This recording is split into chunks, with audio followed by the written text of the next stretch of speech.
पहले खजान मेल नाम की ट्रेन का एक्सीडेंट हुआ था। मेरे डैडी को भी लेके क्या हुआ कुणाल? तबीयत तो ठीक है ना आपकी? तुम हमेशा अपशकुनों वाली बातें क्यों करती हो मुझसे? तबीयत पूछने में कैसे आप शगुन कुणाल? शायद मेरी आप यूं नाक चढ़ा के शू शू कर रहे हैं तो क्या पूछना फर्ज नहीं बनता मेरा? एक मिनट, मुझे कुछ जलने की बदबू आ रही है। हे भगवान! क्या हुआ? My God! ये कैसे? एक काम तुमसे ठीक से नहीं होता है। टेबल साफ करने के चक्कर में ध्यान ही नहीं रहा। ध्यान रहता कहाँ है आजकल तुम्हारा? कुणाल आप ऐसे क्यों बोल रहे हैं? आज से पहले कभी ऐसा हुआ है क्या? आज पहली बार ही हुआ है ये। पता है दूध का इस तरह से उबल के गिर जाना मतलब कितनी बड़ी मुसीबत को तुमने दावत दी है। जरूर कुछ अनहोनी होने वाली है। हे भगवान! कुणाल ये सब अंधविश्वास है, कोई अनहोनी नहीं होगी। तुम चुप रहो, जबान मत लड़ाओ मुझसे। तुम्हें पता है करतपुर वाली आंटी के वहां भी ऐसा ही हुआ था। सुबह सुबह चाय रखी थी, दूध उबल के गिर गया उस दिन। उसी दिन शाम को उसके बेटे की एक्सीडेंट में मौत हो गई। कुणाल वो एक्सीडेंट गाड़ी वाले की गलती से हुआ था। गाड़ी वाले ने सामने से टक्कर मारी थी उसे। बस बस बस बस बस, ये सब कुछ नहीं सुनना चाहता हूँ। हे भगवान, अब तो मैं ऊपर वाला ही बचा सकता है। पता नहीं क्या अनहोनी होने वाली है। हे भगवान! एक दूध उबलने से इतना बड़ा बवाल।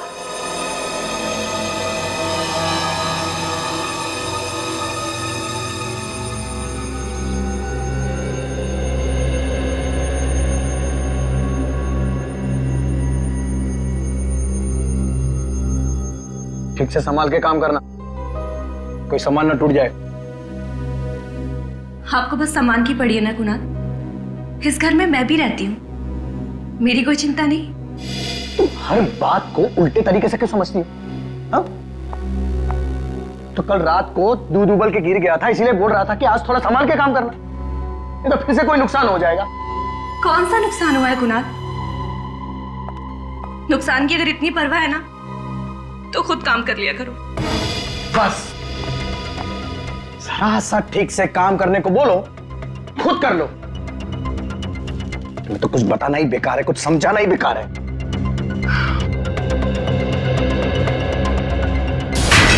क्या हुआ? Oh my God! ये क्या कर दिया तुमने? ये बोल रहा था मैं तुम्हें, बोल रहा था कि संभाल के काम करो। मैंने कुछ नहीं किया कुणाल, मैंने बस हाथ लगाया और ये गिर गया। क्या हो रहा है ये सब? दो अनहोनी हो गई है इस घर में। अब तबाही इस घर में आकर ही रहेगी। अनहोनी को अब कोई नहीं रोक सकता।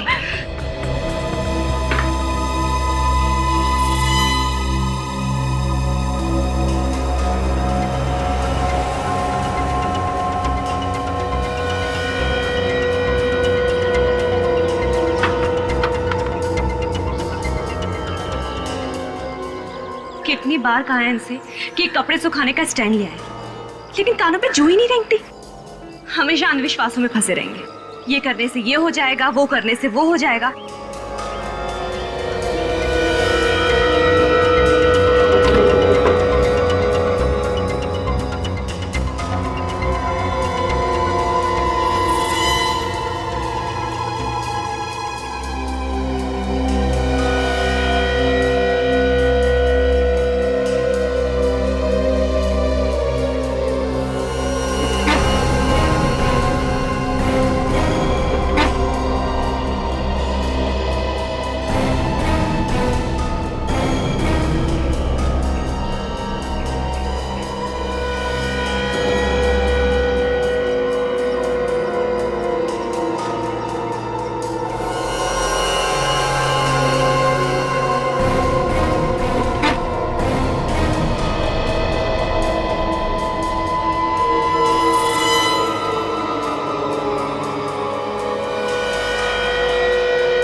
रुकिए, अंदर किधर जा रहे हैं? अरे जाने देना यार, सामान बेचना है। अरे बाहर बोर्ड नहीं पड़ा, फेरी वाला और सेल्समैन को अंदर आना मना है।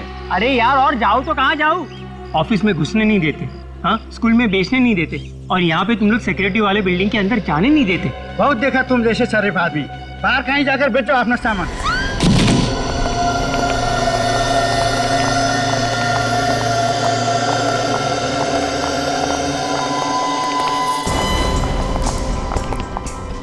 हटिए हटिए। अरे किसके पास फोन है, किसके पास? जल्दी एम्बुलेंस को फोन लगाइए, हॉस्पिटल लेके जाना पड़ेगा ना। पता नहीं साहब कैसे गिरी। कोई फायदा नहीं है एम्बुलेंस बुलाने का, ये तो मर चुकी है। किसी ने इसके हस्बैंड को बुलाया है क्या? सुना सुना सुना सुना सुना सुना, जिसका डर था वही हुआ, हो गई ना रोनी।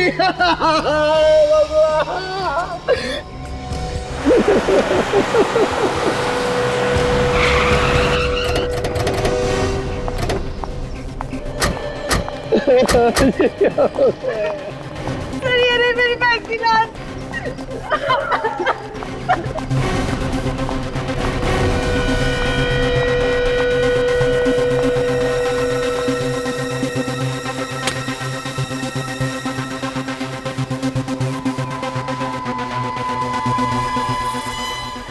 सर मेरी बहन का खून हुआ, उसकी मौत अपने आप नहीं हुई है।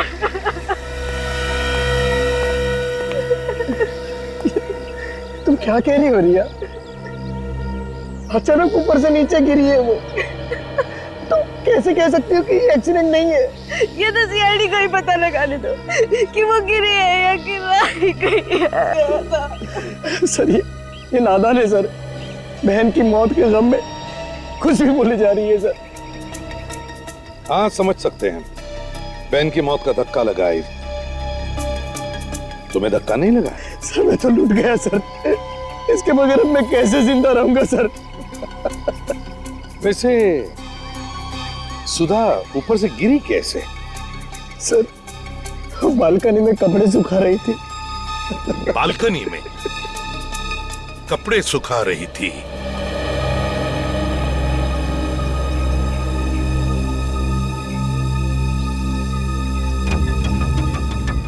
सर तो लगता है सर के बल गिरी होगी। पैर से फिसल के गिरती तो पैर टूट जाते हैं, झटके में आके गिर गई। मतलब सर जब ये नीचे गिरी, इसकी बॉडी को हवा में पलटने का मौका ही नहीं मिला होगा।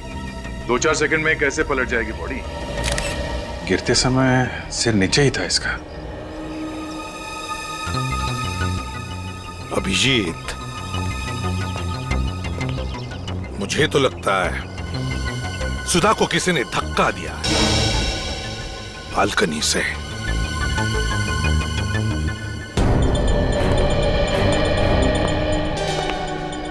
एक बात बताओ, जब सुधा नीचे गिरी तब तुम कहां थे? सर मैं घर में ही था सर। सर मेरी बहन तो रोज कपड़े फैलाती है, आज कैसे गिर गई? नहीं समझ रही हो रिया, ये एक अनहोनी है, अनहोनी। मैंने बताया था सुधा को अनहोनी के बारे में। कैसी अनहोनी? सर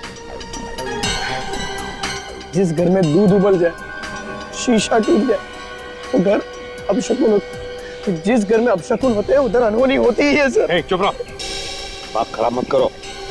अनहोनी अपशकुन ऐसा कुछ नहीं होता, समझे? सर जो सच है वो तो सच ही है ना, शायद आप लोगों को मालूम नहीं है सर, एक बहुत बड़ी अनहोनी है सर। अपशकुन का नाम लेके तुम लोग बीवियों को ऊपर पहुंचाते रहोगे और हम लोग खड़े तमाशा देखते रहेंगे, हैं? सर हद है। ये लड़की अकेली नहीं गिरी है, साथ में कुछ लेकर गिरी है। ये कपड़े का टुकड़ा फंसा हुआ था हाथ में, शायद किसी चीज को पकड़ने की कोशिश की होगी इसने। और सर इसके नाखूनों में खाल फंसी हुई है। दिखाओ जरा। ये देखिए।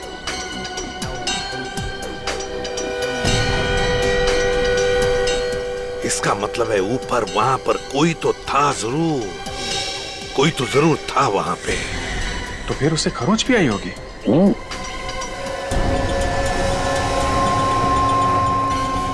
अपना हाथ दिखाओ, हाथ दिखाओ, हाथ दिखाओ। वहाँ दिखाओ।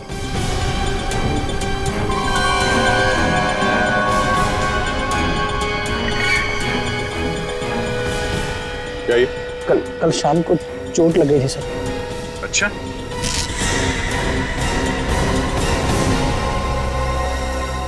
चोट लगी थी या अपनी बीवी के नाखून लगे थे? ऊपर से धक्का दे दिया उसे। मैं अपनी बीवी को क्यों मारूंगा सर? सर उनके आपस में रोज झगड़े होते थे। आग में घी डालना बंद कर। सर पति पत्नी के झगड़े तो हर घर में होते हैं सर। इसका मतलब ये तो नहीं कि हर आदमी खून कर देगा। इसे पहचानते हो? सर ये तो सुधा दीदी के जैकेट का कपड़ा है। ये इसका नहीं है? नहीं सर। तुम्हारा नहीं है? अगर ये सुधा दीदी के जैकेट का टुकड़ा है कपड़े का, तो फिर वो उसी के हाथ में कहां से आया? कैसे आया सुधा के हाथ में? क्यों? सर मुझे नहीं पता है सर। हाँ विक, सर वो जैकेट इन कपड़ों में नहीं है। ओह, जैकेट कपड़ों में नहीं है सर। शायद ऊपर कहीं फंस गई हो। अगर ऊपर फंस गई है तो चलो ऊपर चल के इनका घर भी देखते और वो बालकनी जहां से बेचारी सुधा नीचे गिर गई।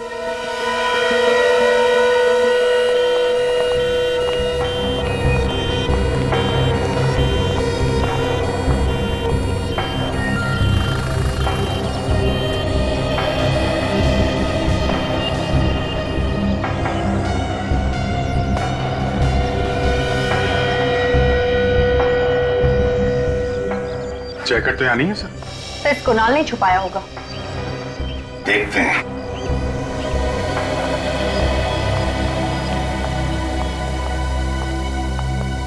हाँ तो कुणाल, सुधा की जैकेट कहाँ है? सर मुझे सच में नहीं पता है सर। पता नहीं है? देख, ढूंढो जरा घर में अच्छी तरह से, देखो कहां पर है जैकेट।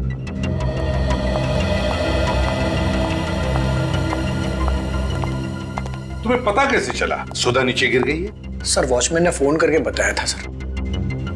वॉचमैन ने? Yes sir. वॉचमैन इधर आओ। जी साहब। तुमने सुधा मैडम को नीचे गिरते हुए देखा? गिरते हुए नहीं देखा साहब, चीख सुनाई पड़ी, भाग के जाकर देखा तो गिरी पड़ी थी। उस समय बालकनी में कोई था? किसी को देखा तुमने? ये कुणाल साहब? नहीं साहब, मैंने किसी को नहीं देखा। हाँ, कहीं भी नहीं है सर वो जैकेट। जैकेट नहीं है? बड़ी अजीब बात है। बालकनी में भी जैकेट नहीं, घर के अंदर भी जैकेट नहीं, सुधा जहां पर गिर पड़ी है वहां पर भी नहीं, बल्कि उस जैकेट का फटा हुआ टुकड़ा उसके हाथ में है। तो फिर ये जैकेट गई तो गई कहां? सर, हमने सुधा की लाश को फॉरेंसिक लैब में भेज दिया है और उसके नाखूनों में जो खाल मिली थी उसका सैंपल भी भेज दिया सर।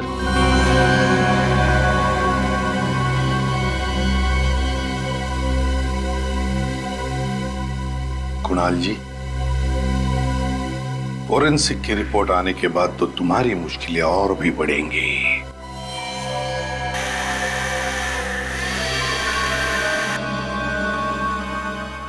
आवाज कैसी? साहब जी, पास वाले घर में फर्नीचर का काम चल रहा है। ओह, तो शायद इन काम करने वालों ने कुछ देखा हो। हाँ, देखते हैं।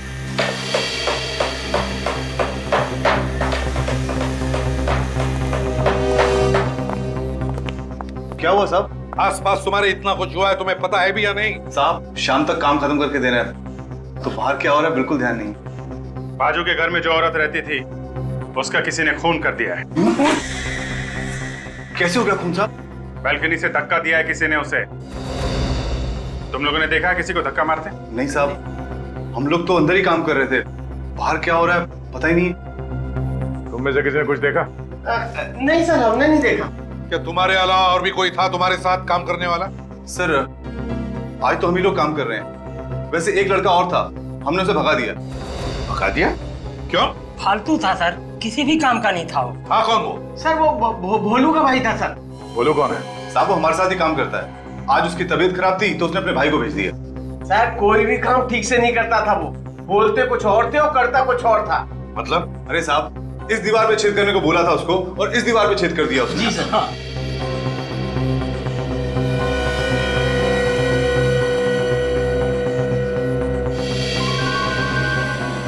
सर ये देखिए सर। माय गॉड, यहां से तो सुधा का पूरा घर दिख रहा है। सर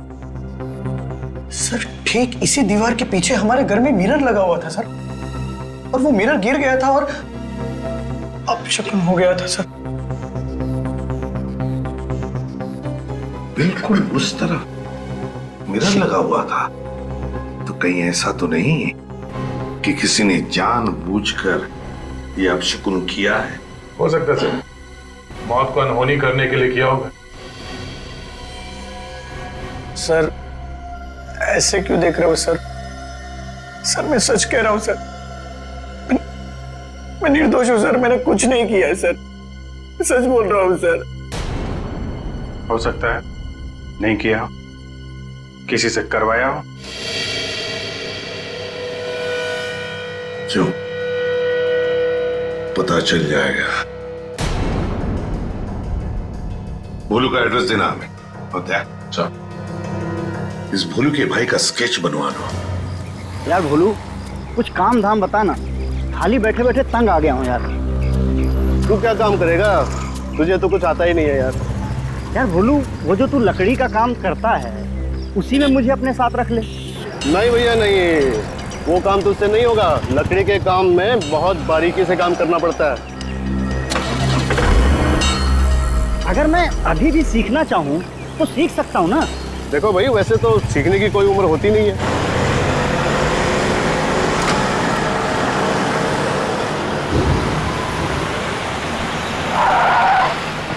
ओह, फोन है। हाँ साहब नमस्ते, भोलू बोल रहा हूँ साहब। हाँ साहब, कल आ जाएगा आपका सामान। हाँ, आपके घर पे छोड़ के आऊँगा साहब। जी साहब। हाँ साहब। डॉक्टर साहब, कुछ बताया इन लोगों ने कि ये एक्सीडेंट हुआ कैसे? नहीं सर, इन्होंने हॉस्पिटल आने से पहले ही दम तोड़ दिया था। शायद वो लड़का जानता है, यही लेके आए थे नहीं यहाँ पे। ये आपको पता है कि ये एक्सीडेंट हुआ कैसे? ये एक्सीडेंट नहीं है सर, इन्हें तो जानबूझ के उड़ाया किसी ने। पीछे से गाड़ी आई और सीधे उड़ा के निकल गई। ये आदमी कौन? सर ये भोलू का भाई है। भोलू का भाई?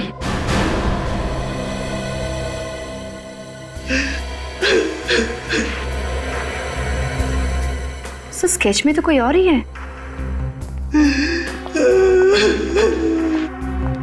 अगर तुम भोलू के भाई हो तो फिर ये कौन है? मैं इसे नहीं जानता। नहीं जान? लेकिन ये आदमी तो भोलू का भाई बन के काम पे गया था जहाँ भोलू काम करता है। मगर आज तो काम बंद था भोलू भैया का। क्या? कौन बोला काम बंद है? आज सुबह फोन आया था भैया को, बोला आज काम बंद है। मतलब भोलू की तबीयत कुछ खराब नहीं थी, उसे काम पे आने से किसी ने मना किया था। सर ये सब खूनी की प्लानिंग होगी, उसी ने भोलू को मना किया होगा। अच्छा, इस भोलू का मोबाइल कहाँ है? हॉस्पिटल के ऑफिस में जमा है। काजल, एक काम कर, पता करो कि भोलू को किसने फोन किया और कहां से।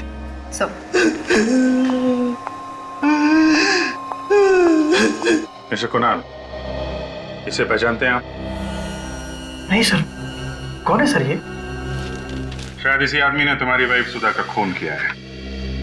पर सर, मेरी वाइफ सुधा की इसके साथ क्या दुश्मनी हो सकती थी? दुश्मनी इसकी नहीं, किसी और की भी हो सकती है। आपको किसी पे शक है? मैं किसी पे क्यों शक करूं सर? मेरी बीवी काम ही ऐसे करती थी, मना करने के बावजूद भी अपशगुनों वाले काम किया करती थी। ये लो सर, फिर शुरू हो गया ये व्याख्यान देना बंद करो। अंधविश्वास पे भरोसा करना बेवकूफी होती है। तो सर आप ही बताइए सर, कैसे मरी मेरी बीवी? चलो। सर जिस नंबर से भोलू को फोन आया था उसका पता चल गया है। कहाँ का? श्रेया फार्मास्यूटिकल्स का। ओके ठीक है। Mister Kunal, yes sir. Shreya pharmaceutical का नाम सुना आपने? हाँ सर, मेरी वाइफ की एक दोस्त उधर काम करती है। सुधा की दोस्त का नाम क्या है? शिल्पा। दोनों के कैसे रिलेशन है? वो सब तो मुझे सब पता नहीं है सर, पर दोनों अच्छी दोस्त थी। आखिरी बार कब मिले थे ये लोग? परसों सुधा उससे मिलने गई थी सर। मैं खुद उसे फार्मास्यूटिकल कंपनी में छोड़ने के लिए गया था। और परसों सुधा ने क्या कपड़े पहने हुए थे? मेरा यह मतलब है कि क्या सुधा ने वही जैकेट पहना हुआ था? हाँ सर, परसों उसने वही जैकेट पहना हुआ था सर। हाँ। तो सुधा की मौत की वजह उस जैकेट में ही छुपी होगी। शिल्पा को अरेस्ट करो। सर मेरा ही नाम शिल्पा है। आप श्रेया फार्मास्यूटिकल कंपनी में काम करती? जी हाँ करती हूँ। सुधा परसों आपके साथ थी, मगर बात क्या है? शिल्पा जी, आपकी दोस्त सुधा का खून हो गया है। खून? मगर कैसे? किसी ने धक्का दिया था उन्हें।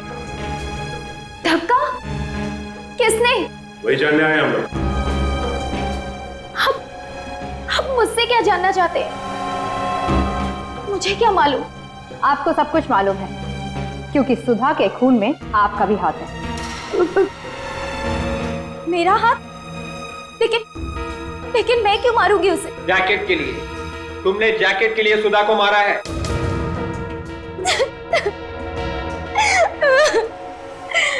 आप लोग क्या बोल रहे हैं? मुझे कुछ भी समझ में नहीं आ रहा। कौन सी जैकेट, कैसे जैकेट? शिल्पा जी, हम उसी जैकेट की बात कर रहे हैं जिसे पहन के सुधा 2 दिन पहले आपसे मिलने आई थी। याद कीजिए।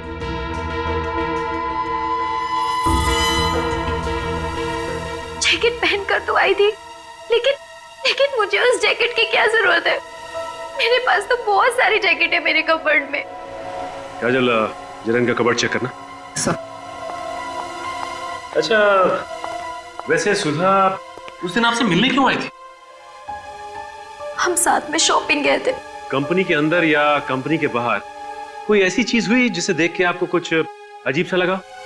उस दिन हम थोड़ी देर के लिए कॉफी पीने बाहर गए और जब लौट के आके देखा तो कंपनी में ताला लग चुका था। तो इसमें ऐसी अजीब सी बात क्या है? हो सकता है ऑफिस बंद करने का टाइम हो गया। ऑफिस बंद करने का टाइम नहीं हुआ था। पूछा तो पता चला कि तलाशी हो रही। तलाशी क्यों हो रही? शायद कुछ चोरी हो गया था। वो जैकेट नहीं मिला। जब आप दोनों कॉफी पीने गए थे तो उस वक्त सुधा ने वो जैकेट पहन रखी थी? नहीं सर, जैकेट तो अंदर ही रखी थी ऑफिस में, चेयर पे। मतलब जब ऑफिस में चोरी हुई थी तो चोर ने वो चोरी का सामान निकालकर उस जैकेट में डाल दिया।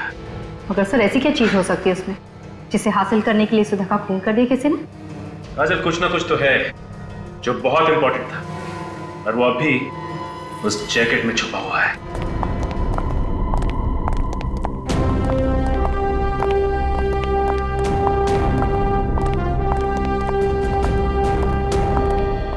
सर, ये है साहब का कमरा। आप लोग जरा 2 मिनट यहीं रुकिए, मैं साहब से पूछ लेता हूँ। पूछ लो। उनको बोलो कि कुछ सीआईडी वाले हाल चाल पूछने उनका। जी सर। साहब, सीआईडी वाले आए हैं आपसे मिलने। साहब, कुछ बोल रहे नहीं है साहब। जरा हटो। जी। मिस्टर विलास। विलास,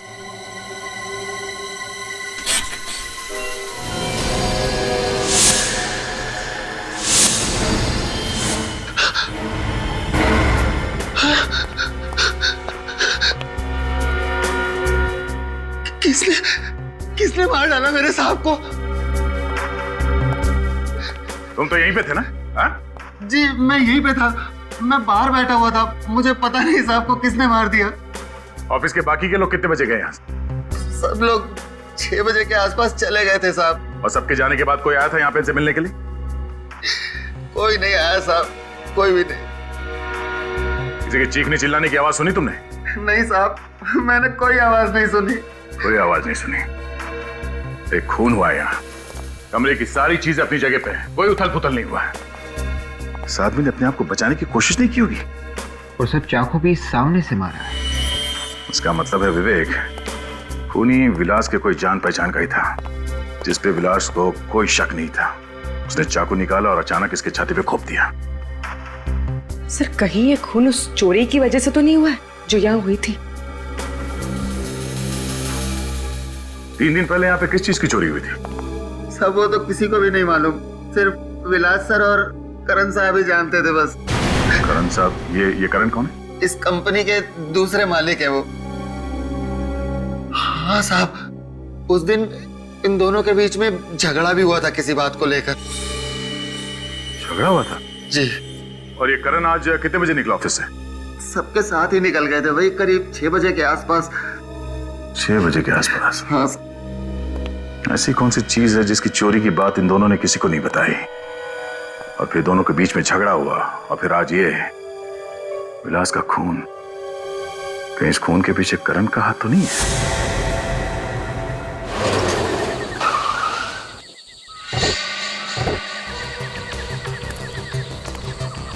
लगता है घर में कोई नहीं है, चारों तरफ अंधेरा है। फिर वहां पे कोई है?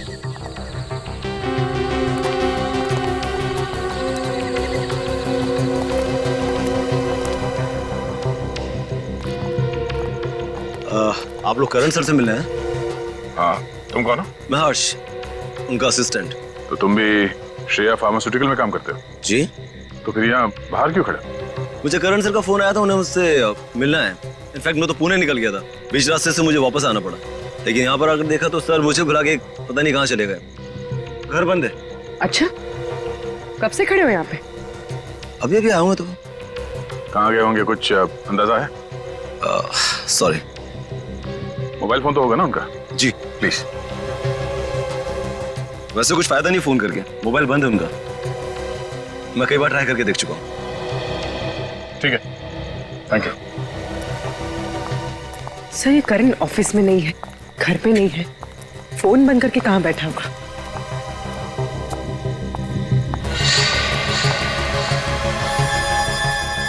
अगर ये पुणे से 60-70 किलोमीटर गाड़ी चला के लाया है तो गाड़ी गर्म होनी चाहिए थी, मगर कार का बॉनेट तो ठंडा है। झूठ बोल रही है, मामला कुछ और ही है। सर, इस करण का फोन बंद आ रहा है। ठीक है, कोई बात नहीं, फिर कभी आके मिल लेंगे। चलो बैठो।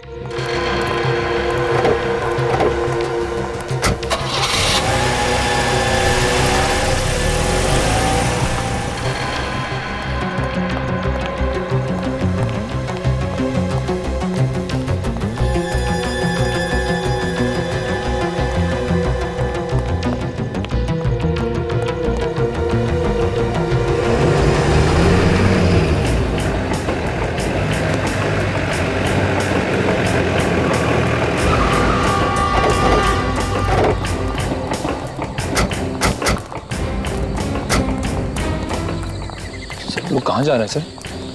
फिर तुम्हें मेरी तरह बनना है तो हालात और मौका देके मुंह खुला करो।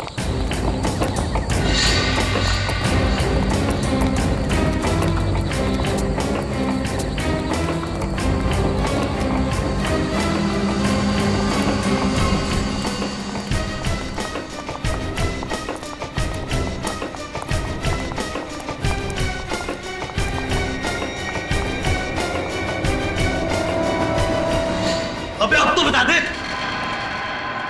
तुझे जिंदा जाना है कि नहीं जाना यहाँ से? पूरा घर खंगाल लिया मैंने, लेकिन तेरा वो फॉर्मूला मिलता ही नहीं। सुन, मैं और इंतजार नहीं कर सकता। वो फॉर्मूला दिखने भी नहीं वाला तुम लोगों को, चाहे तुम लोग कुछ भी कर लो। सुनत, रस्सी जल गई मगर बल नहीं गया अभी तक। इसने मरने की सोच ही ली है तो मार ही देते हैं ना इसे।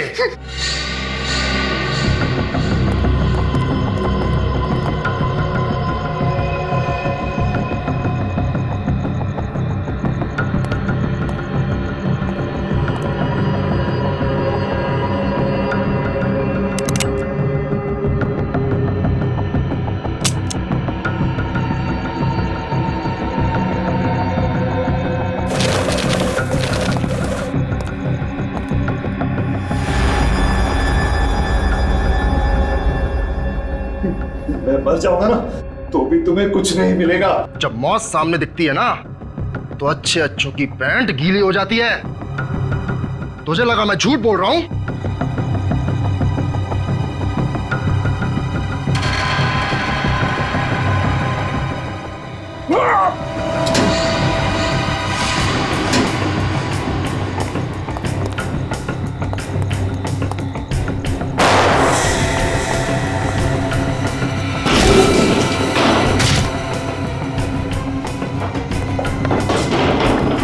CID CID?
सीआईडी को बेवकूफ समझा तूने।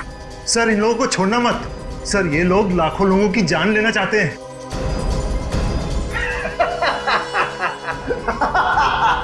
अरे कैसे बोल रहा है तू? सीआईडी से? सीआईडी वाले मेरा कुछ नहीं बिगाड़ सकते। और जिसकी मौत आई है उसे मरना ही पड़ेगा। दिमाग खराब है तेरा? हाँ? मौत के सामने खड़े होकर मौत को धमकी दे रहा तू? धमकी नहीं है ये, हकीकत है हकीकत। ये देख फ्लाइट के टिकट और वीजा के कागज। आज रात 9 बजे हम लोग अमेरिका भाग जाएंगे।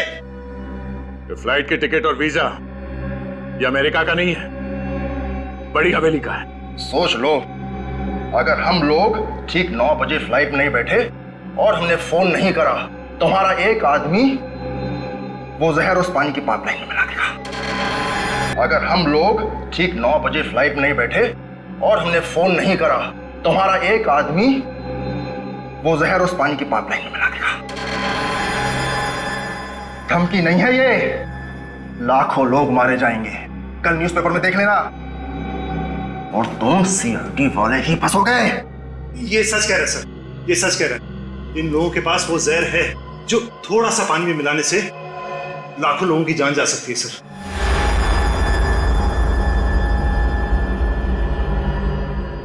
मगर सर ऐसा कोई जहर बना ही नहीं है। ये गलती मुझसे ही हो गई थी, मैंने ही वो जहर बनाया सर। मगर तुमने वो जहर बनाया क्यों?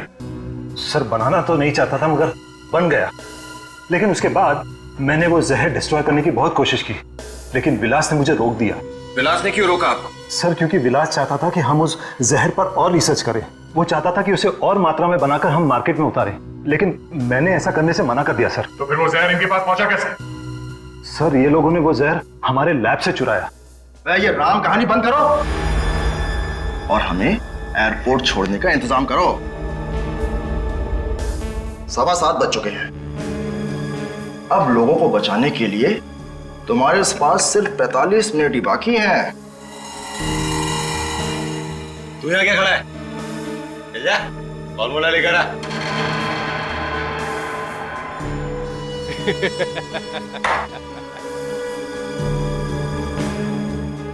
जाओ कर, वो फॉर्मूला इन्हें देगा।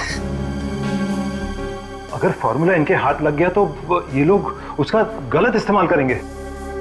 चाहे कुछ भी हो जाए, लाखों लोगों की जान बचाना हमारा फर्ज है। जी सर। और विवेक, तुम यहीं करण के साथ रहो, तब तक मैं इन्हें एयरपोर्ट छोड़ता हूं। मगर सर हम इन लोगों पर यकीन कैसे करें? फ्लाइट में बैठने के बाद भी अगर इन लोगों ने उस आदमी को फोन नहीं किया तो वो तो पानी में जहर मिला देगा। यकीन करने के अलावा तुम्हारे पास और कोई दूसरा रास्ता भी नहीं है।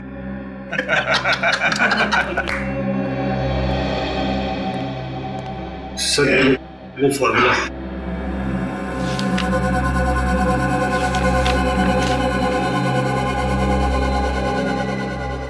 इंस्पेक्टर, ये गन यहाँ पर रख दो। अब इसकी ना तुम्हें जरूरत है ना हमें।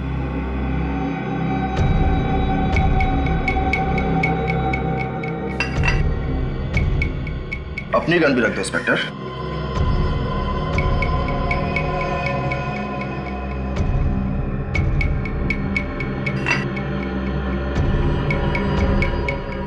चले।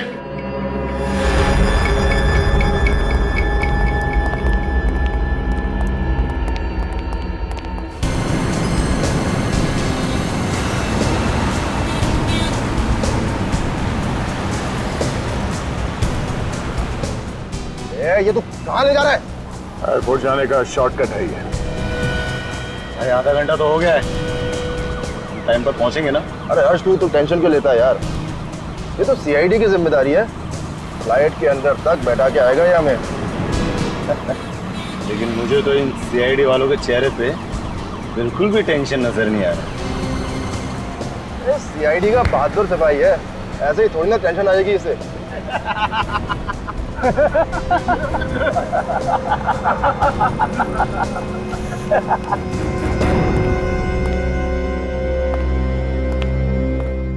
करण जी, आपने उस आदमी को देखा है जो पानी में जहर मिलाने वाला है?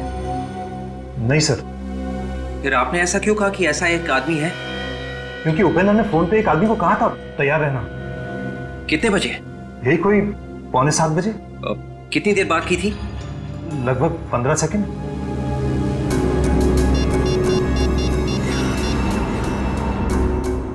हेलो, हाँ देखिए, मैं सीआईडी से बात कर रहा हूँ। एक इमरजेंसी है, प्लीज आपकी मदद चाहिए।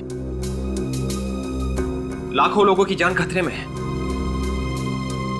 6:45 बजे के आसपास उपेंद्र नाम के आदमी ने किसी को फोन किया था और लगभग 15 सेकंड बात की थी। जी, जल्दी से पता लगाना है कि उसने किसको फोन किया था और वो आदमी इस वक्त है कहाँ। 8 तो बजा है, अभी तक फोन नहीं आया।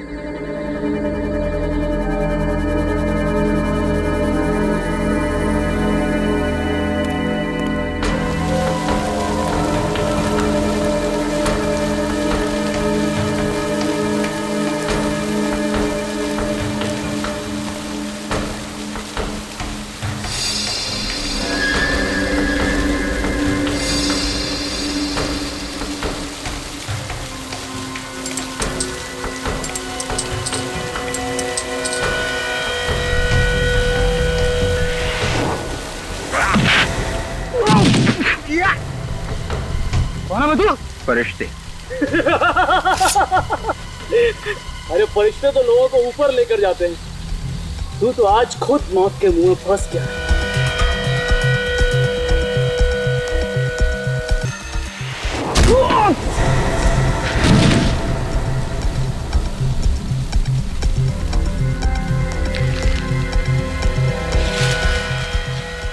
मैंने कुछ नहीं किया, मैंने कुछ नहीं किया।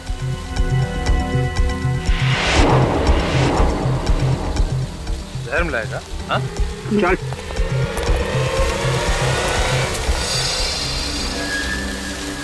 8 बज गए। 8 कहाँ पे घुमा रहा है मैं? तू तुम्हें क्या लगा कि मैं तुम लोगों को एयरपोर्ट लेके जा रहा हूँ अमेरिका जाने के लिए? हाँ, अब मरेंगे, अब करोड़ों लोग मरेंगे, कोई नहीं बचा सकता हमको मरने से। हर्ष, तू फोन लगा अपने आदमी को, बोल उसको अभी जहर मिलाए पाइपलाइन। लगा फोन लगा। अभी तक तो सीआईडी वालों ने तुम्हारे लोगों को पाताल से भी ढूंढ के निकाल लिया होगा।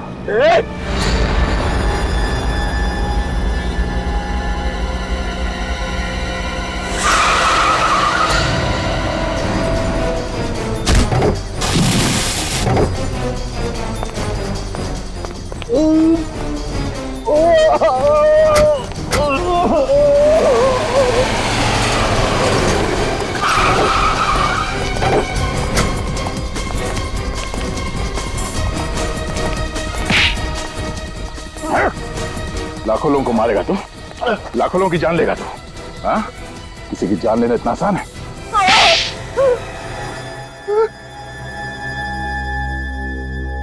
हाँ, मैं हूं सर, मैंने ही धक्का दिया था सुधा को। क्यों धक्का क्यों दिया सुधा को? सर, उसकी जैकेट में तो जहर वाली बोतल छुपी थी सर। वो मुझे नहीं मिल रही थी, इसलिए। वो जहर वाली बॉटल सुधा की जैकेट में किसने छुपाई थी? अर्श ने छुपाई थी सर। सर जैसे मैंने वहां से बोतल चुराई, वहां बवाल बच गया सर। अरे अब तो बता दो किसने किया ये? आज तक तो इस कंपनी में कभी चोरी नहीं हुई, अब ये भी शुरू हो गया यहाँ पे। अभी बता देगा तो बच जाएगा, नहीं तो नौकरी जाएगी उसकी। You please start the checking. सभी की तलाशी ली जाने लगी सर।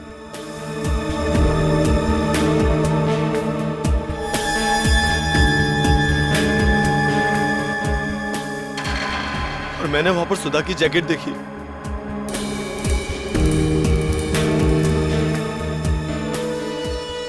और मैंने वो बोतल सुधा की जैकेट में छुपा दी।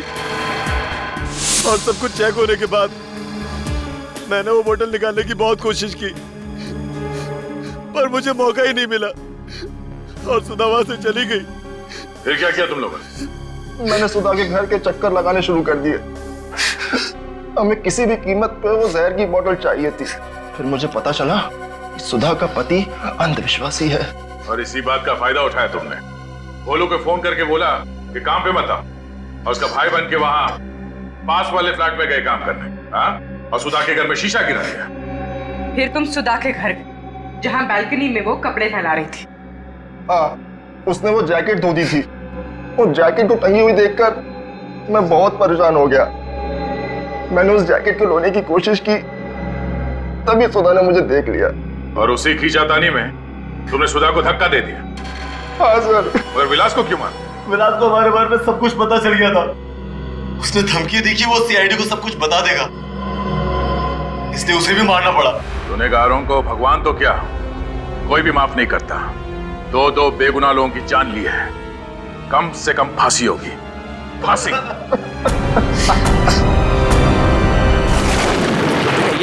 ये सब साफ करने गए, समझ गए? ऐसे मौसम में सुबह नहीं हो सकती क्या? अरे मौसम खराब है इसलिए तो तुम दोनों को दुगने पैसे दे रहे हैं फार्म हाउस साफ करने के लिए। अरे साहब ऐसी भी क्या आफत आ गई है कि अब रात भर रुक नहीं सकते। अरे बच्चू ये फार्म हाउस देखने के लिए पार्टी आने वाली है। अगर ये फार्म हाउस पार्टी को पसंद आ गया तो करोड़ों की डील होगी। यहाँ कोई सफाई वफाई नहीं होगी। क्यों नहीं होगी भाई? ये जमीन हमारी है, चलो फुट लो यहाँ से। वाह वाह, मान ना मान, मैं तेरा मेहमान। देखिए ये जमीन वसुंधरा जी की है, लेकिन आप लोग है कौन? कौन वसुंधरा जी? हाँ, इस जमीन के मालिक हम हैं। सालों से हम ही इसकी देखभाल कर रहे हैं। तुम्हें किसने कहा इस जमीन की देखभाल करने के लिए? देखिए मैं कह रहा हूँ आप लोग यहाँ से चले जाइए, नहीं तो मैं अभी का अभी पुलिस को फोन करूंगा। पुलिस को तो जब बुलाएगा ना, जब जिंदा बचेगा, यहीं मार के इसी जमीन में काट दूंगा। किसी को पता नहीं चलेगा कहाँ गायब हो गया, समझा? सब तूफान बढ़ रहा है, सब चलो भागो। कोई नहीं जाएगा। अरे भाई साफ करो, मैं कह रहा हूँ ना साफ करो। तुम लोग के समझ में नहीं आ रहा है क्या? ये लोग ऐसे नहीं मानने वाले लगता है।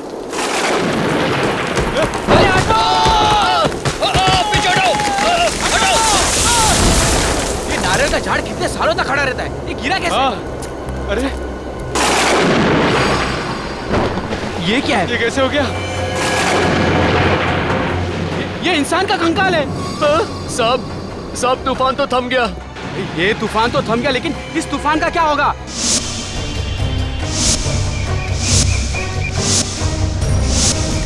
अगर ऐसे हर प्रॉपर्टी में से कंकाल निकलता रहा तो मेरा प्रॉपर्टी का धंधा ही चौपट हो जाएगा। अगर मुझे पता होता है कि इस प्लॉट में से कंकाल निकलने वाला है तो मैं इस प्लॉट में कदम ही नहीं रखता।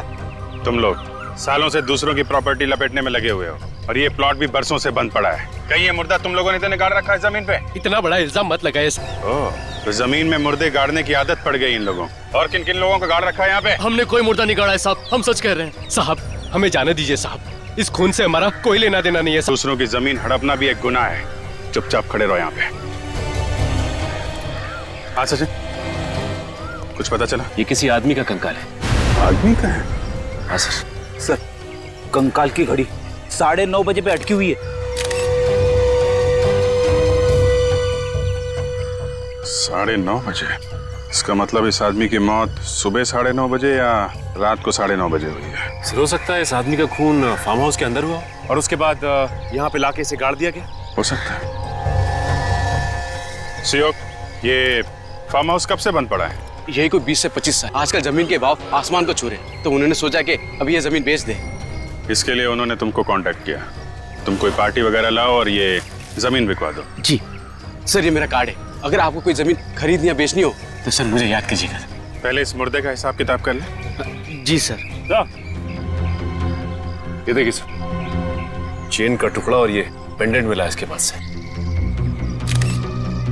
इस मुर्दे का ही होगा, पता नहीं और क्या क्या मिलने वाला है यहाँ पे। एक काम करते हैं, फार्म हाउस को अंदर से चेक करते हैं। सुयोग। हाँ हाँ सर। फार्म हाउस की चाबी दो।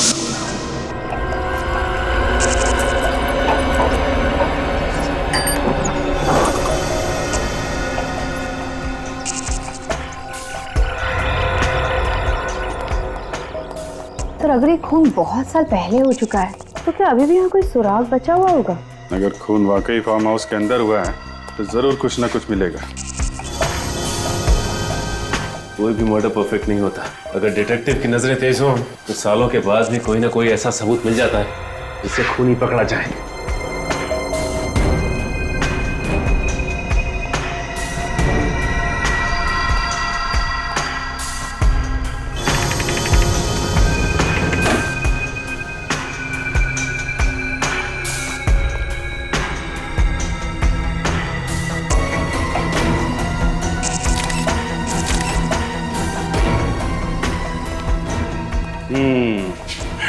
एक बात देखी सचिन? हाँ सर, इस चेयर के ऊपर चादर नहीं है। घर का जितना भी फर्नीचर है सबके ऊपर चादर गिरी हुई है, सिर्फ इसी कुर्सी के ऊपर नहीं है। इसका मतलब घर का मालिक जब यहाँ से गया उसके बाद यहाँ पे कोई आया, उसने इसके ऊपर से चादर हटाई और शायद इसके ऊपर बैठा। मतलब यहाँ पे कुछ हुआ है। शायद उसी हादसे में ये चेयर गिरी है, तब से लेकर आज तक ऐसे ही पड़ी हुई है। शायद किसी का इंतजार कर रही है कि अपनी कहानी सुना सके। मिट्टी की परत जमी हुई चेयर के पीछे, ऐसा लगता है तब से लेकर आज तक सफाई हुई नहीं। खून होने के बाद यहाँ पे कोई ना कोई सबूत वैसे के वैसे ही पड़े होंगे। इतने सालों के बाद भी सर।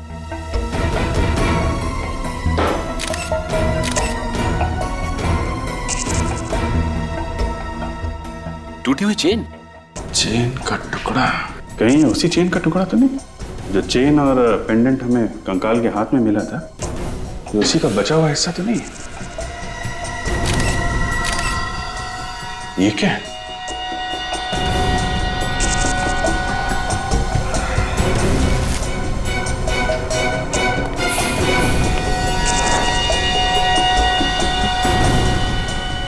कुछ निशान है, किसी की उंगलियों के निशान लगते हैं। रेडी? एक काम करो, सब बाहर जाओ और इस पे टॉर्च मारो बाहर से।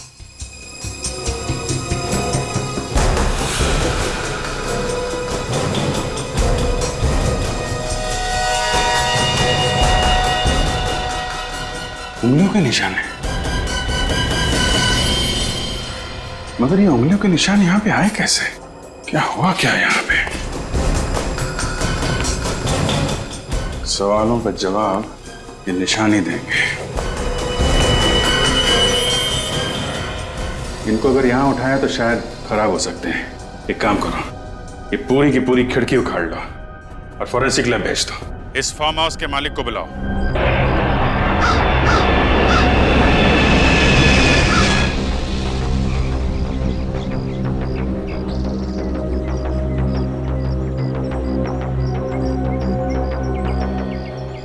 वसुंधरा जी, फार्म हाउस आपका ही है ना? जी, ये मेरे हस्बैंड विक्रम और ये मेरे भाई रोहित। ये हो क्या रहा है आपके फार्म हाउस में? आपको मालूम है हमें यहाँ पे क्या मिला है? क्या मिला है सर? आपके ऑफिसर ने तो हमें कुछ बताया ही नहीं। इनके मुंह पे ताला लगा हुआ है। हाँ, इन्हें जरा चुप रहने की बीमारी है, पता ही नहीं चलता कि कब चुप रहेंगे और कब बोलने लगेंगे। वैसे अब तुम बोल सकते थे अभी। थैंक यू सर, मेरी तो सांस ही अटक गई थी। हम आपके फार्म हाउस की कुछ फोटोग्राफ दिखाना चाहते हैं जो अभी कुछ ही देर पहले हमने खींचे। ये देखिए। आदमी का कंकाल? जी हाँ, आदमी का कंकाल हमें यहाँ मिला है, जो आपकी जमीन में गड़ा हुआ मिला। यहाँ तक कि इसके ऊपर ये नारियल का पेड़ उगाया। नारियल का पेड़ सर? जी हाँ, नारियल का पेड़। है ना कमाल की बात कि एक आदमी जाके जमीन में सो जाता है, जबकि जमीन के ऊपर इतनी सारी जगह है सोने के लिए। क्या जवाब है आपके पास? इस बारे में मैं हाँ, बोलिए, जल्दी बोलिए वसुंधरा जी, कौन है? सर, हमें इस बारे में कुछ नहीं पता। आपको नहीं पता तो किसे पता है? इन्हें या फिर इन्हें? देखिए सर, हम शरीफ लोग हैं, हमारा इस कंकाल से कोई संबंध नहीं है। ये शराफत की किताब जरा बंद करो, तुम समझे? इस कंकाल का ध्यान करो, जो भीख मांग रहा है, पूछ रहा है कि कौन हूं मैं। अब देखिए सर, हम तो कई सालों से यहाँ आए भी नहीं है। ये भी कई सालों से यहाँ पे लेटा पड़ा है और कई सालों पहले ही इसका खून हुआ है, समझे? खून? जी हाँ, खून ही है ये, वरना इस नारियल के पेड़ के नीचे 3 गज जमीन के अंदर पड़ा नहीं होता ये। दरअसल ये फार्म हाउस मेरे पिताजी ने मुझे गिफ्ट किया था 1980 में।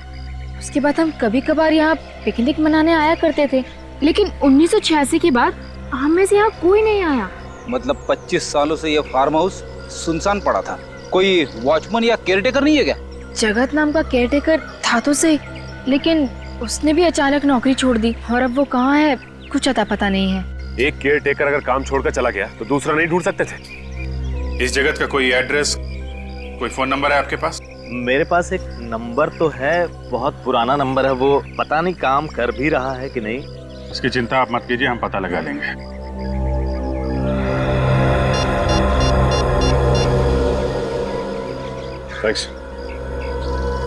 वसुंधरा जी, अभी आप लोग जा सकते हैं, लेकिन जब तक ये केस सॉल्व नहीं हो जाता आप लोग शहर छोड़ के नहीं जाएंगे। जी हाँ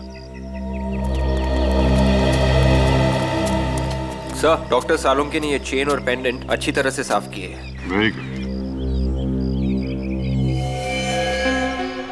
क्या लिखा है इस पेंडेंट के पीछे? तो डेट लिखी है 5/11/1965। सर, ये किसी की बर्थ डेट या फिर मैरिज की डेट हो सकती है। अरे आगे क्या है ये? तो किसी भाषा का कोई अक्षर लगता है। स्पेशल ऑर्डर से ही बनवाया होगा। 5/11/1965। पता करते हैं आज से 46 साल पहले किसने बनवाया ये पेंडेंट और कहाँ बनवाया था।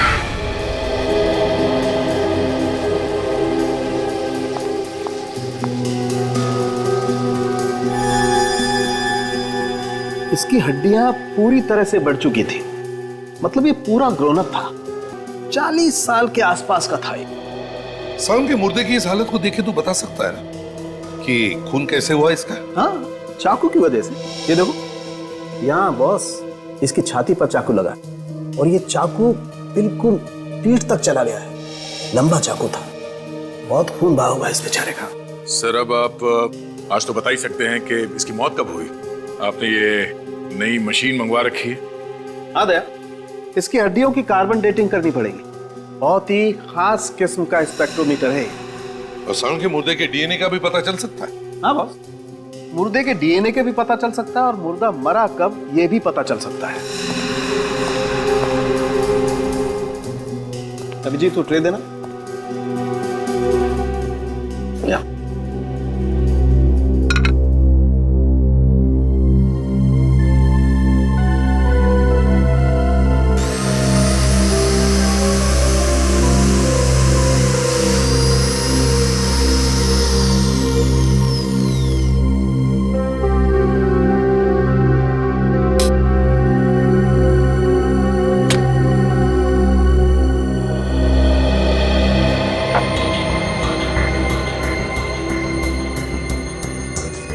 ये हड्डी के पाउडर से पता चल जाएगा डॉक्टर साहब कि इसका खून कब हुआ है?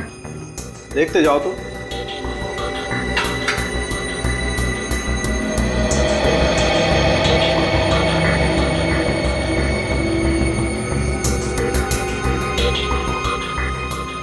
और देखो, शरबत बनाएगा ये। ड्रॉपर से? हाँ, पीता भी ड्रॉपर से ही।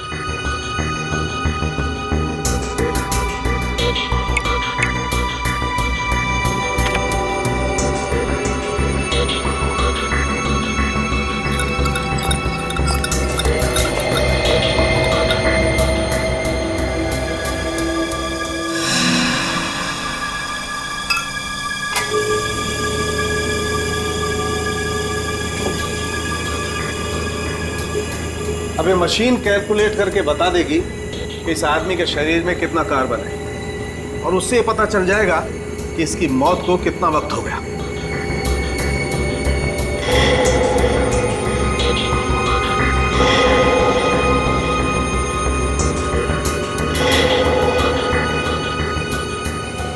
मेहरबान कदरदान, ये देखिए, बच्चे लोग ताली बजाएंगे और बूढ़े लोग वो ऐसे ही रहेंगे।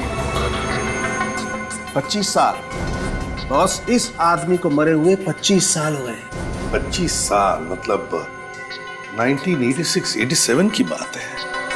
25 साल पहले तो हम लोग सीआईडी में भी नहीं थे। कोई बात नहीं सर, हम लोग 1986 के खूनी को भी ढूंढ निकालेंगे। और क्या सोलंकी, इस हाथ के निशान का क्या हुआ? उंगलियों के निशान मिले इसमें से? नहीं बॉस, अभी नहीं, वो जरा ध्यान से निकालने पड़ेंगे। जरा सी भी गलती हुई तो ये निशान याद से निकल जाएंगे। वैसे मैंने इस खून में से इसका डीएनए निकाल लिया है, ये रही रिपोर्ट। 344 KGH99 591 MCP11। यार, ये खूनी का डीएनए और मुर्दे का डीएनए अलग अलग है। हाँ बॉस, ये मुर्दा तो बेचारा खूनी नहीं है, ये जो कांच पर खून लगा हुआ है ये तो किसी और का ही है। इस खूनी के हाथ खून से रंगे हुए थे जब वो वहां से भागा। सालुंके साहब, प्लीज इस खूनी की उंगलियों के निशान किसी तरीके से निकाल के हमें दे दीजिए। अरे सर, बस यही एक सहारा है ना। अब आया ना ऊंट पहाड़ के नीचे, तारिका जी से पूछो ना। सर, मुर्दे का चेहरा बन गया। इतनी जल्दी चेहरा भी बन गया? अरे वाह।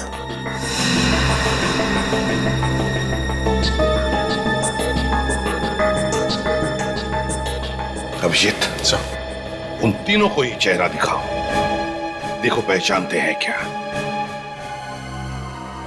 ऐसा कभी हो सकता है क्या सर? हो सकता है नहीं, हो गया है। विश्वास ही नहीं हो रहा कि किसी कंकाल को देखकर किसी का चेहरा बनाया जा सकता है। अंग्रेजी फिल्मों में होते हुए देखा था। इंडिया में भी ऐसे चमत्कार होते हैं रोहित जी। मुजरिमों को पकड़ने का साइंस काफी आगे बढ़ चुका है। खून करके कोई आसानी से छूटने वाला नहीं है, समझे? ये फोटो देखिए ध्यान से। पहले कभी देखा है क्या इसे?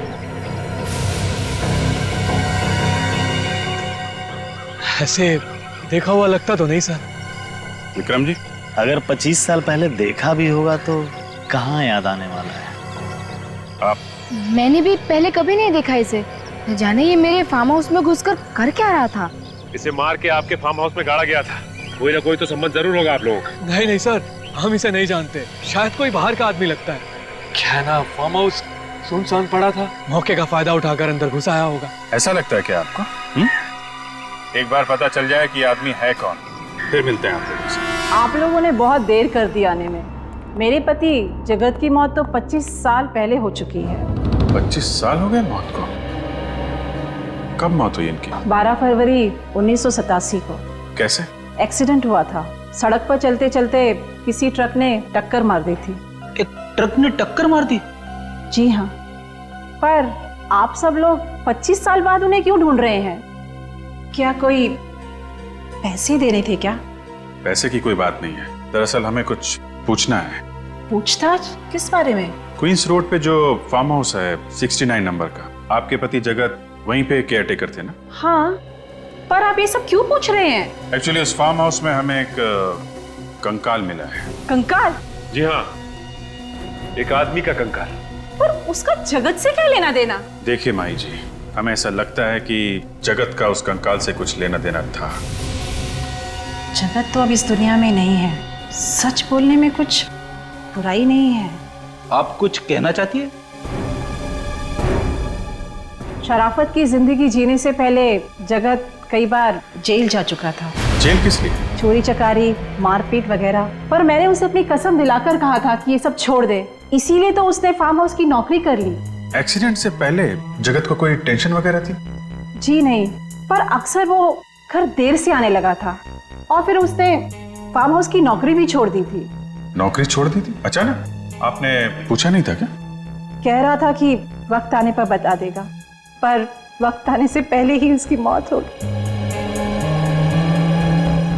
ये फार्म हाउस की नौकरी जगत ने कब छोड़ी थी, आपको कुछ याद है क्या? यही मरने के कुछ 2 दिन पहले। 2 दिन पहले? जगन की मौत हुई थी 12 फरवरी को, मतलब 10 फरवरी को उसने ये काम छोड़ा। सिर्फ ये ऐसा तो नहीं कि ये फार्म हाउस वाला खून 10 फरवरी को हुआ हो? ऐसा ही लगता है। जगत के एक्सीडेंट की एफआईआर तो दर्ज हुई होगी, उसी से कुछ ना कुछ पता चल जाएगा।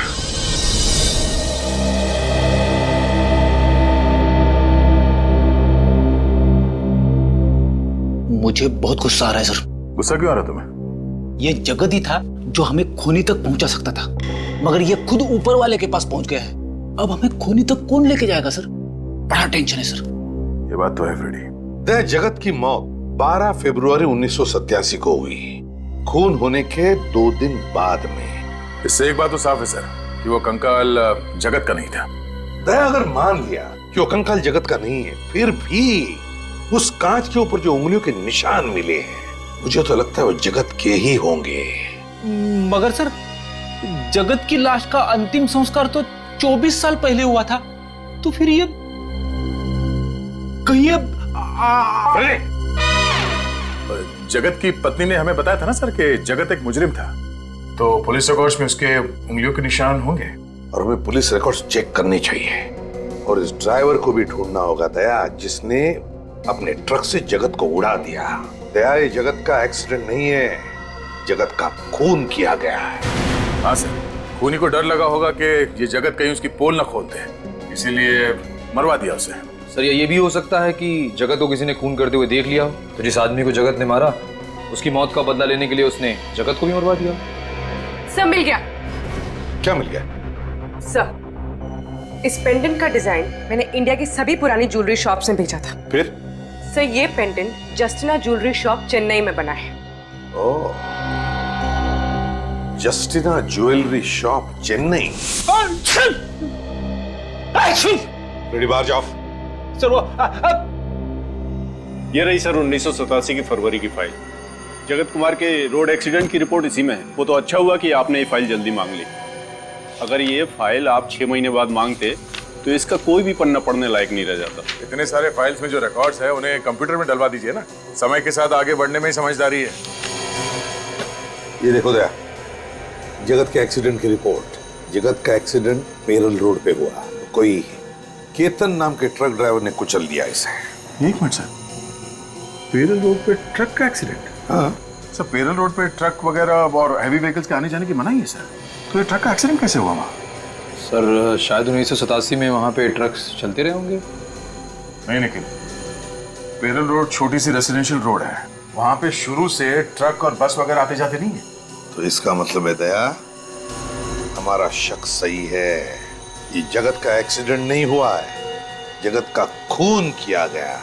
और ये केतन, ये देखो, ये जमानत पे छूटा था, लेकिन उसके बाद वो फरार है, गायब है अब तक। मतलब 100% ये खून का मामला है सर। किसी ने केतन को पैसे दिए जगत को ट्रक से उड़ाने के लिए। हाँ, पता लगाना पड़ेगा दया, इस ट्रक का मालिक है कौन।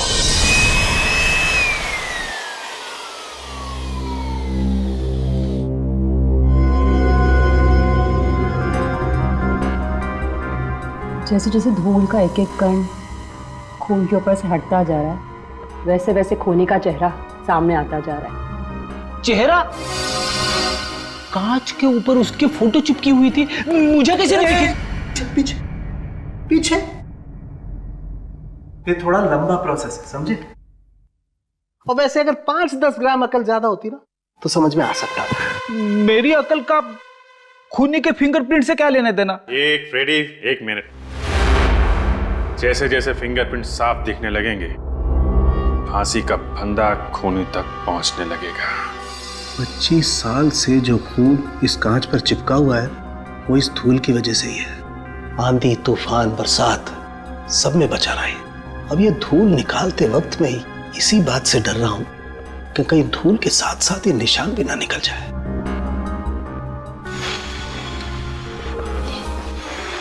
हाँ, साड़ू साहब, इतने प्यार से तो आपने अपनी गर्लफ्रेंड के कान में भी नहीं फूंक मारी होगी।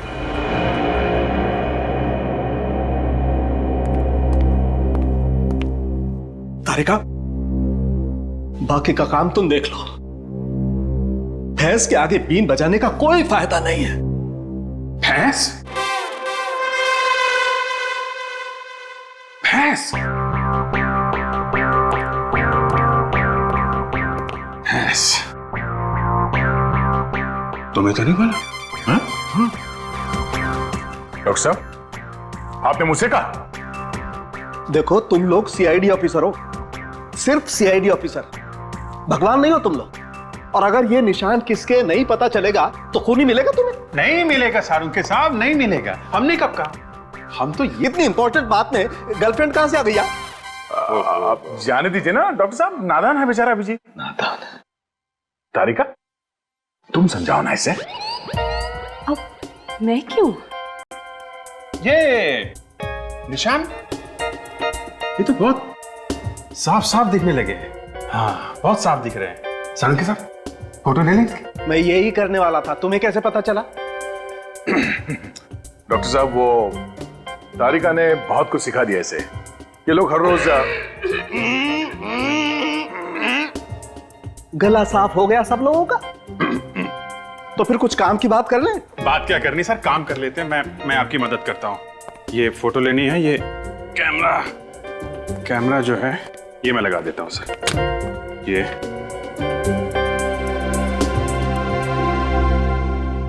फोटो तो ले लो सर।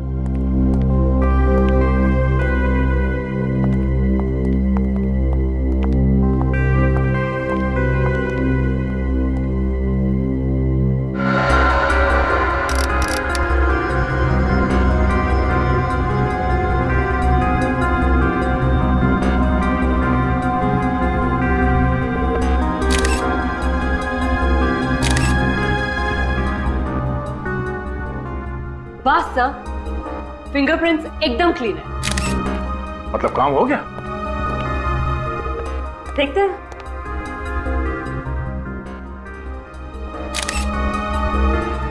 ये जितने भी फिंगरप्रिंट्स आए हैं, इन सबको एक साथ मिला के देखें तो हमारे पास एक अच्छा प्रिंट तैयार हो जाएगा। हाँ, मैं वही कर रही हूँ।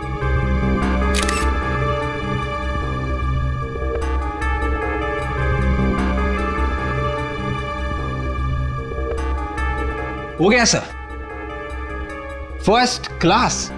अच्छा, वेरी गुड। अरे तो तारिका, तुम खड़ी क्यों? अपने रिकॉर्ड में जितने भी अपराधियों के फिंगरप्रिंट्स उनसे मैच करके देखो ना जल्दी से।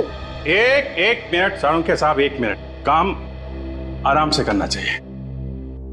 तारिका जी, आपको कुछ मिला? हाँ, मैच हो गया है। ये उंगलियों के निशान जगत के हैं। अरे हाँ बॉस, ये उंगलियों के निशान तो जगत के ही हैं। मतलब ये खून जगत ने किया? ये अच्छा हुआ, केस खत्म हो गया। जगत ने खून किया, जगत मर चुका है। हम घर चलते हैं। बाय बाय सालून के साहब। रेडी? जल्दी घर जाएगा तो भाभी मारेगी। सर, ये बीच में भाभी कहां से आ गई सर? क्योंकि केस अभी तक सॉल्व नहीं हुआ है। अभी तक पता नहीं चला है कि जगत ने किसका खून किया।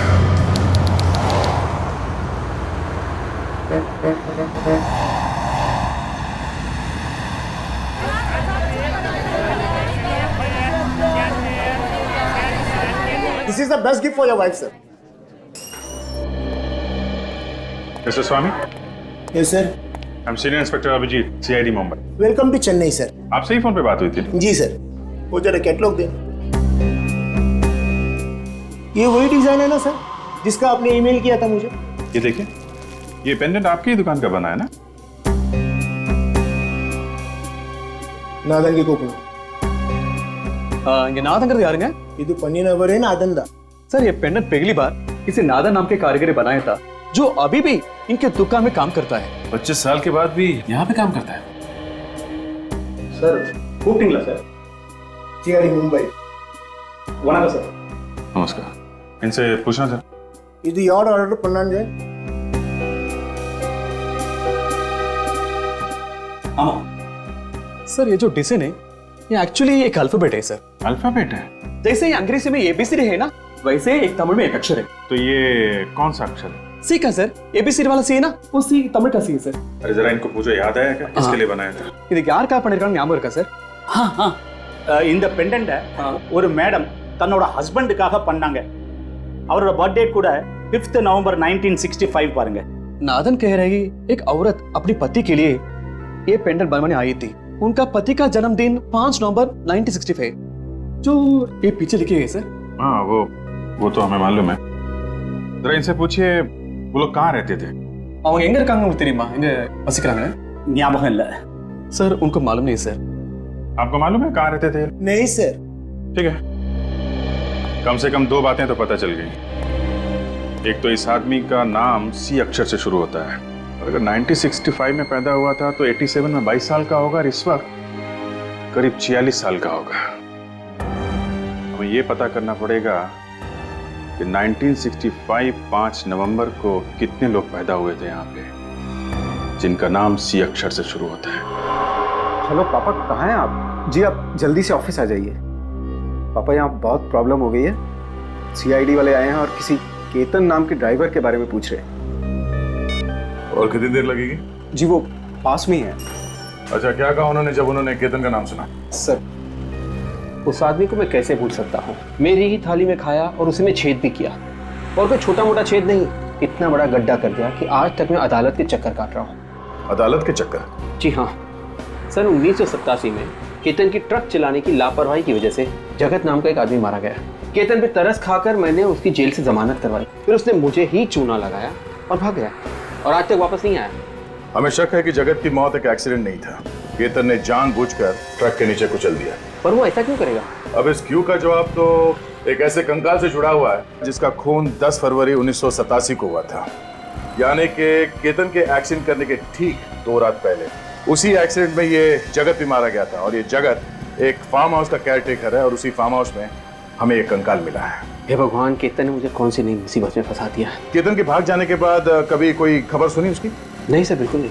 जरा याद करने की कोशिश कीजिए, शायद उससे कोई मिलने आया हो। मिलने?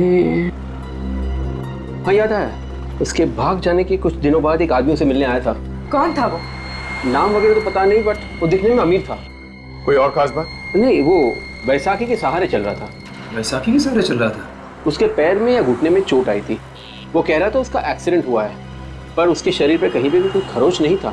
एक अमीर आदमी जो बैसाखी के सहारे चल रहा है, एक ड्राइवर से मिलने आया है, पर क्यों? सर, हम लोग सेंसस हर साल अपडेट करते हैं। आखिरी अपडेट हुआ था 2011 में। फिर तो हमें इस सी अक्षर वाले का लेटेस्ट एड्रेस और नंबर भी मिल जाएगा। ये बात तो तय है कि ये आदमी इसने पेंडेंट चेन्नई में बनवाया और फिर यहाँ से मुंबई गया, उस फार्म हाउस में जहाँ पे उसका खून हुआ है। Okay okay, thank you mister Chinmay, thanks. Sir, C अक्षर से जिनका भी नाम शुरू होता है, जिनका जन्म 5 नवंबर 1965 को हुआ, उन सबसे पता कर लिया है। फरवरी 1987 को कोई भी मुंबई नहीं गया था सर। सबसे बात होगी? नहीं सर, एक चंदर है जिसका कोई नंबर ही नहीं है। चंदर, इस चंदर का तो 1986 के बाद कोई रिकॉर्ड ही नहीं। 1986 के बाद से? कहीं ये पेंडेंट इस चंदर का तो नहीं है। एक काम करते हैं, ये जो पुराना एड्रेस लिखा है चंदर का, यहाँ चलते हैं, देखते हैं वहां कुछ पता चलता है क्या।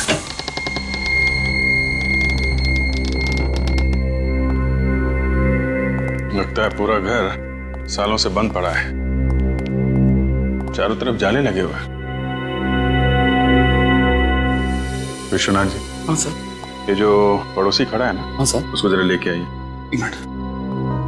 वांगे भयपड़ा वांगे साहब, ये घर कितने सालों से बंद पड़ा है? आप जरा इनसे पूछे कि चंदर को जानते हैं क्या? इस घर में किसी को आते जाते देखा है क्या? चंदर मुझे தெரியுமா? அப்புறம் யாராவது இருந்தாங்களா? இல்ல, இதுக்கு முன்னாடி யாரும் இங்க வந்தது கிடையாது. ரொம்ப வருஷமா இந்த வீடு பூட்டி தான் இருக்கு. முன்னாடி ஒரு பொண்ணு இருந்தா, திடீர்னு அவளும் காணாம போயிட்டா. क्या क्या कह रहे हैं? सर, ये कह रहे हैं कुछ सालों से तो यहाँ कोई भी नहीं आया। कुछ वक्त पहले एक औरत रहती थी जो एक दिन अचानक चली गई सर। सर, कहीं ये औरत चंदर की वाइफ तो नहीं, जिसने वो पेंडेंट बनवाया था चंदर के लिए? हो सकता है। ये औरत अकेली रहती थी? அவங்க தனியா இருந்தாங்களா இல்ல யார் கூட தங்கி இருந்தாங்களா? முன்னாடி புருஷன் பொண்டாட்டி இருந்தாங்க. அப்புறம் அந்த பொண்ணு மட்டும் தனியா தான் இருந்தா. திடீர்னு புருஷன் செத்தான்னு நியூஸ் வந்ததுக்கு அப்புறம் அந்த பொண்ணும் திடீர்னு காணாம போயிட்டா। सर, कह रहा है पहले पति पत्नी रहते थे, पति की मौत की खबर के बाद अचानक कहीं चले गए सर। चंदर की फोटो दिखा।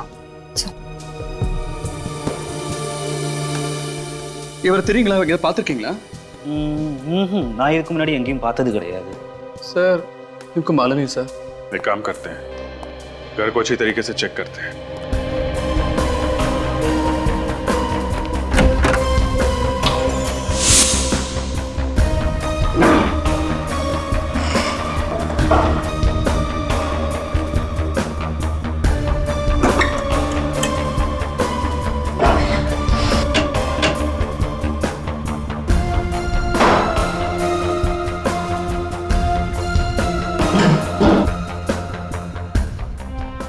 चाय के बगान के पेपर है। Good tea garden. ये चंदर चाय के बगान में काम करता था। सर ये देखिए, चंदर के कुछ एक्सरेज और मेडिकल रिपोर्ट मिली है सर। चंदर का एक्सरे मिल गया। अब पता चल जाएगा कि वो कंकाल चंदर का है या नहीं। सर ये चंदर एक टी एस्टेट में मैनेजर का काम करता था, तो फिर इस केस में इसका क्या संबंध हो सकता है? सर ये भी तो हो सकता है कि जो पेड़ के नीचे से हमें स्केलेटन मिला था वो कंकाल चंदर का ही। देखें डॉक्टर तारिका क्या बताती है, बहुत मेहनत कर रही हैं। चंदर का एक्सरे उस कंकाल के साथ मैच हो जाए तभी कुछ पता चलेगा। मुझे तो काफी विश्वास है उनपे। हाँ हमें भी है, हम सबको है विश्वास। क्यों फ्रेडी? आपने कुछ बोला सर? कहाँ खो गए थे तुम? अरे सर क्या बताऊं सर, वाइफ ने एक लिस्ट दी थी सामान लाने की, वो खो गई है सर। अभी याद करने की कोशिश कर रहा था कि कौन कौन सा सामान लाना है। चंदर का नाम सुना है? हाँ सुना है ना सर, इसी केस में सुना है सर। अगर वो कंकाल चंदर का था तो उसका ये पेंडेंट क्राइम सीन पे क्या कर रहा था सर? तो वो तो हमें कंकाल के गले में से मिलना चाहिए था। करेक्ट, वही तो फ्रेडी। अगर वो कंकाल चंदर का है और ये पेंडेंट वो भी चंदर का है, तो फिर ये पेंडेंट उस कंकाल के मतलब चंदर के गले में होना चाहिए था। उसके हाथ में कैसे आया? मतलब सर ये चंदर विक्टिम नहीं, खूनी है, और वो कंकाल किसी और का है। जिस किसी का भी है उसके साथ चंदर की हाथापाई हुई होगी, और उसी चीना झपटी में चंदर का पेंडेंट उस आदमी के हाथ में आ गया। इसीलिए तो ये पेंडेंट उस कंकाल के साथ पेड़ के नीचे मिला है। सर अगर चंदर ने ये खून किया है तो वो जरूर कहीं छुप के बैठा होगा। काफी सालों से फरार है सर ये। वो जो चंदर के डिटेल्स हमें मिले हैं, वो फाइल कहाँ पर है? समय लाता हूँ फाइल। हाँ। Sir file. अभिजीत एक बात नोट की तुमने? ये देखो, इन डिटेल्स के मुताबिक चंदर का ये फोटो 25 साल पुराना होना चाहिए। 25 साल पुराना, लेकिन फोटो को देखकर लगता तो नहीं 25 साल पुराना फोटो ही है। मतलब सर किसी ने ये फोटो बदल दी है? किसी ने नहीं विवेक, चंदर ने फोटो बदली है ये, चंदर ने। क्योंकि वो जानता था कि हम उसका ये फोटो देखकर उसे पहचान लेंगे और वो पकड़ा जाएगा। सर जिस चाय के बगान में ये चंदर काम करता था वहां से हमें उसकी असली फोटो मिल सकती है। सर आपको याद है वो ट्रक कंपनी का मालिक किसी आदमी के बारे में बता रहा था, वही जो ट्रक ड्राइवर के बारे में पूछने आया था? वो बैसाखी वाला आदमी ना अभिजीत, जो एक पैर से लंगड़ा रहा था। हाँ सर वही। हो सकता है कि उसका भी कुछ हाथ हो इस खून में। हाँ बिल्कुल हो सकता है। उसका एक्सीडेंट हुआ था अभिजीत, तो उसने जरूर किसी हॉस्पिटल से सर्जरी करवा ली होगी। हेलो तारिका जी, क्या मैच? चंदर का एक्सरे उस कंकाल के साथ मैच नहीं हुआ? ओह यही हमें भी शक था। बाद में बात करता हूँ। ओके सर सुना आपने, जो हम सोच रहे थे वही हुआ। वो कंकाल चंदर का नहीं है, वो किसी और आदमी का है सर। अभिजीत एक काम करो, तुम और सचिन उस टी प्लांटेशन में जाकर पूछताछ करो, और दया उस पुराने फार्म हाउस के आसपास जितने भी ऑर्थोपेडिक हॉस्पिटल्स हैं वहां जाकर के पता करना होगा कि फरवरी 1987 में किसी ने हिप सर्जरी या जॉइंट सर्जरी करवाई थी क्या? Hello sir. Hello doctor Siddharth, वो रिपोर्ट रेडी है? जी हाँ, फरवरी 1987 में जितने भी ऑपरेशन हुए थे वो सारे रिपोर्ट्स इस फाइल में। Thank you. 9 फरवरी को 2 ऑपरेशन हुए थे, एक पैर का और एक घुटने का, और 10 फरवरी की रात हिप जॉइंट ऑपरेशन हुआ था। सर 10 फरवरी की रात मतलब उसी रात को ना, जिस रात को खून हुआ था? हाँ। ओह, तो इसने कराई थी ये सर्जरी? हाँ जी, ये स्टेट में गए थे तो क्या पता चला? ओह ये बात है। डिब्रूगढ़ में मिसेस मेघना से मेरी मीटिंग फिक्स करो, अगले 6 महीने का बजट डिस्कस करना है। मैं बाद में बात करता हूँ। जी कहिए, कौन है आप लोग? सीआईडी। नाम तो सुना ही होगा। सीआईडी? जी सुना है, वही जो चोरों और खूनियों को पकड़ते फिरते हैं। लेकिन हमारे चाय के बागान में सीआईडी का क्या काम? आपके चाय के बागान में नहीं, बल्कि क्वींस रोड पे वो जो 69 नंबर का फार्म हाउस है ना, वहां से हमें एक कंकाल मिला है, और वो भी 25 साल पुराना। 25 साल पुराना कंकाल 69 नंबर के फार्म हाउस में? मगर इससे हमारा क्या वास्ता? देखिए हमें शक है कि इसका खून चंदर नाम के एक आदमी ने किया है, जो 1985 में आपके चाय के बागान का मैनेजर था। 1985 में मैनेजर का काम, मगर अब तो नहीं करता ना? लेकिन अब ये कहाँ है ये तो पता लगाना ही पड़ेगा ना। इसका कोई फोन नंबर एड्रेस वगैरह है? जी सॉरी, इस तरह तो यहाँ कई लोग आए और काम करके चले गए, इतना पुराना रिकॉर्ड बताना मुश्किल है। आप जरा इस चाय के बागान के मालिक का एड्रेस दीजिए, हम उनसे पूछ लेंगे। बागान के मालिक की तो काफी साल पहले एक कार एक्सीडेंट में मौत हो गई। बागान के मालिक की मौत हो गई? जी।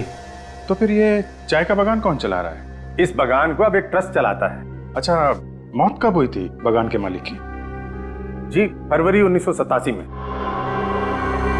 फरवरी 1987? जी सर, मुझे तो लगता है कि ये सारी मौतें एक दूसरे से जुड़ी हुई हैं। बागान के मालिक की कोई फोटो है आपके पास? जी देखता हूं मैं।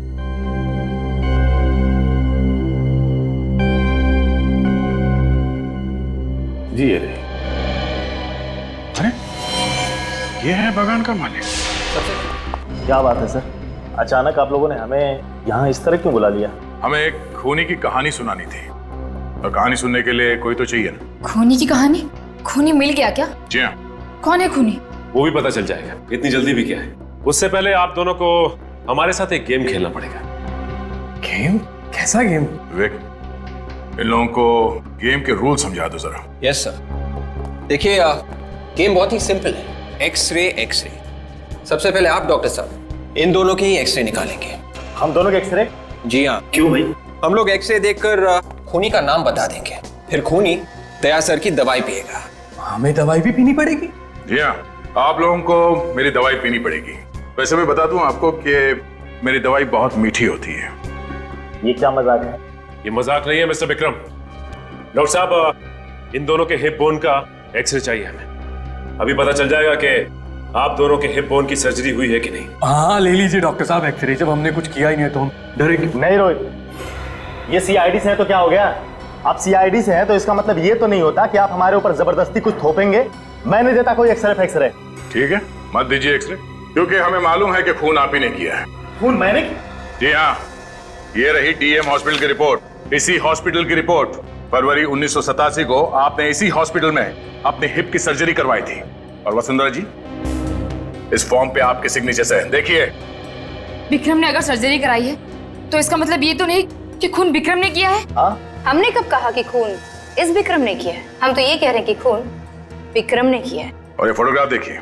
हाँ, हमें ये फोटो चाय के बागान के ऑफिस के दीवार पे टंगी हुई मिली थी, जिसके मालिक विक्रम और वसुंधरा जी थे।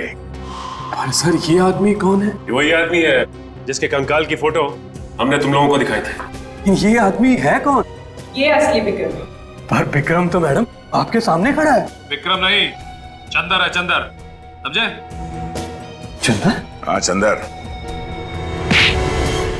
छोड़ दो मुझे। एक्टिंग करते करते अपना असली नाम भूल गए तुम? हाँ? छोड़ दो उसे, वरना मैं गोली चला दूंगी। क्या कर रही हो तुम चुप रहो। सीआईडी ऑफिसर पे गन ताने की? मैंने कभी सपने में भी नहीं सोचा था सर ये दोनों मुजरिम हैं। दरअसल मैंने कभी विक्रम को देखा ही नहीं था, इसीलिए इन लोगों ने मेरे साथ ये खेल खेला। बताओ, क्यों खेला तुम लोगों ने ये खेल? क्यों मारा विक्रम को? अगर हम विक्रम को नहीं मारते तो वो मुझे मार देता। विक्रम तुम्हें मारना क्यों चाहता था? पैसों के लिए। उस रात 10 फरवरी 1987 को वो मुझे फार्म हाउस में मारने के इरादे से ही लाया था। चंदर पहले से ही वहां मौजूद था। विक्रम ने अपने वफादार एम्प्लॉय चंदर के साथ मिलकर मुझे मारने का प्लान बनाया। विक्रम इस बात से अनजान था कि मैंने उसके प्लान की धज्जियां उड़ा दी थी, चंदर और जगत को अपनी तरफ करके। मैं विक्रम को ही ऊपर पहुंचाने वाली थी।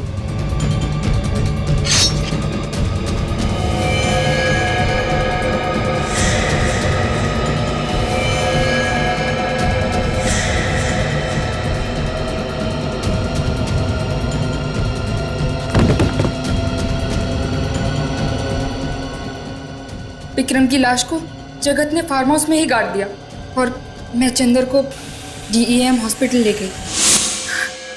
तो जिस चंदर के साथ तुम्हारा पति मिलके तुम्हें मारना चाहता था, उसी चंदर को तुमने अपने साथ मिला लिया और अपने पति विक्रम का ही काम तमाम कर दिया। अपनी जान बचाना कोई गुनाह तो नहीं है ना? अपनी जान बचाना कोई गुनाह नहीं है, मगर किसी की जान लेना है। खून करने के बजाय अगर तुम मदद के लिए पुलिस के पास जाती तो आज यहां नहीं बैठी होती। अब तुम दोनों को फांसी होगी, फांसी। इस तरह के और भी एपिसोड देखने के लिए हमारे चैनल को सब्सक्राइब करें और बेल आइकन दबाना ना भूलें।